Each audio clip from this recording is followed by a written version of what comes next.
ঝাড়খণ্ড পেরিয়ে বাঘিনী জিনাত এখন পুরুলিয়ার বান্দোয়ানে। ইতিমধ্যেই বন দফতরের বিভিন্ন টিম এমনকি সুন্দরবন থেকেও উচ্চপদস্থ আধিকারিকেরা পুরুলিয়ার বান্দোয়ানে এসে পৌঁছেছে। এই জিনাতকে পুরুলিয়ার বান্দোয়ানের রাইকা পাহাড়ের বিভিন্ন জায়গায় খাবারও দেওয়া হয়েছে। কিছুটা হলেও আতঙ্কের মধ্যে রয়েছে এলাকার মানুষেরা, তবুও অনেকে উৎসাহ হয়ে এখানে এই বাঘকে দেখতে আসছে। নজরহাটি তো দুর্ঘটনা ঘাটি, তাই কড়া নজরদারি রেখেছে বন দফতর। গোটা দিন পেরিয়ে রাত নেমেছে, তবুও হদিশ মেলেনি বাঘিনী জিনাতের। রাতে আর কোনো অভিযান করবে না বন দফতর, এমনটাই জানা গিয়েছে। জিনাতের রাতের খাবারের জন্য বান্দোয়ানের রাইকা পাহাড়ের বিভিন্ন জায়গায় রয়েছে বিরাট বন্দোবস্ত। মেনুতে রয়েছে মহিষ, শূকর ও ছাগল। আসলে জিনাতকে ধরতে এভাবেই টোপ সাজিয়েছে বন দফতর। এছাড়াও তাকে ধরতে আনা হয়েছে খাঁচা। রবিবার সকাল 10টা নাগাদ বাঘিনী জিনাতের লোকেশন ট্র্যাক করা গিয়েছিল শেষবারের মতো। এরপর বিকেল 5টা নাগাদ তাকে ট্র্যাক করতে কেশরার জঙ্গলে আনা হয়েছে বিভিন্ন যন্ত্রপাতি।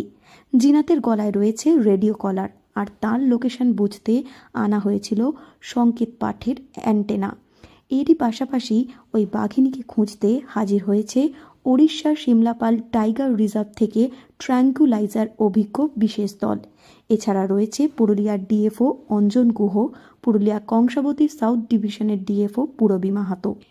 এ বিষয়ে কংসাবতী দক্ষিণ বন বিভাগের ডিএফও পূরবী মাহাতো বলেন, বাঘিনী জিনাত বান্দোয়ানির বনেই রয়েছে। সমস্ত দিক থেকে তার সন্ধানে ব্যবস্থা নিচ্ছে বন দফতর। মাইকিং করে এলাকাবাসীকে জানিয়ে দেওয়া হয়েছে তারা যেন কোনোভাবেই জঙ্গলে প্রবেশ না করে। এই বাঘিনী জিনাতকে ধরতে ঠিক কী কী পরিকল্পনা রয়েছে সে বিষয়ে বিশেষ কোনো তথ্য তুলে ধরতে চাননি তিনি। সুন্দরবন থেকেও এসেছে বন দফতরের টিম, তবে ঠিক কোন পদ্ধতিতে বাঘিনীকে কাবু করতে চাইছে বন দফতর সে বিষয়ে গোপনীয়তা বজায় রাখতে চাইছেন তারা। বান্দোয়ানের জঙ্গলেই আছে, আপনারা একটু কাইন্ডলি বলুন পার্শ্ববর্তী এলাকার মানুষকে যাতে জঙ্গলের ভেতরে না আসেন। যতগুলো ব্যবস্থা নেওয়ার সব করা হয়েছে।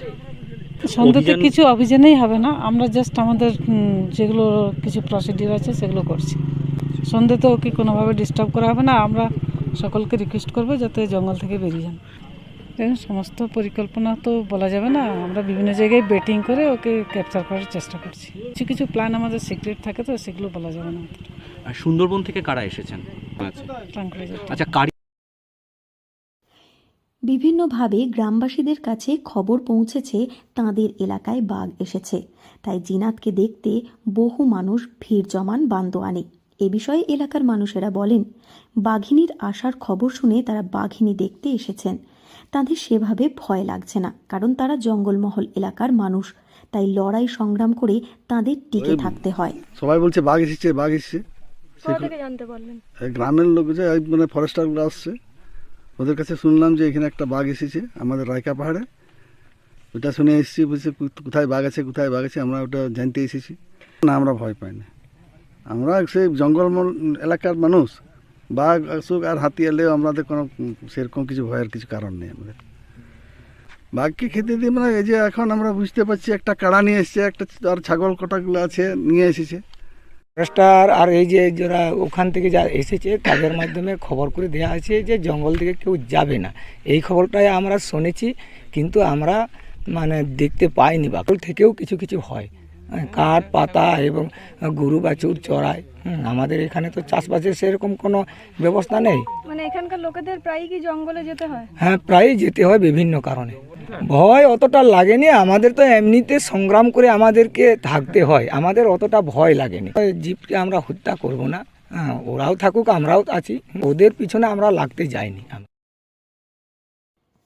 প্রায় 1.5 মাস ঘর ছাড়া জিনাত।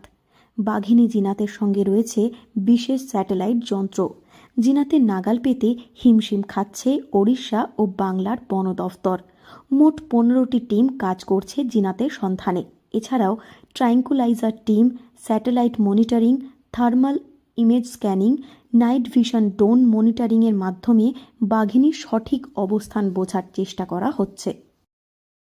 পুরুলিয়া থেকে শর্মিষ্ঠা ব্যানার্জির রিপোর্ট, লোকাল 18 বাংলা।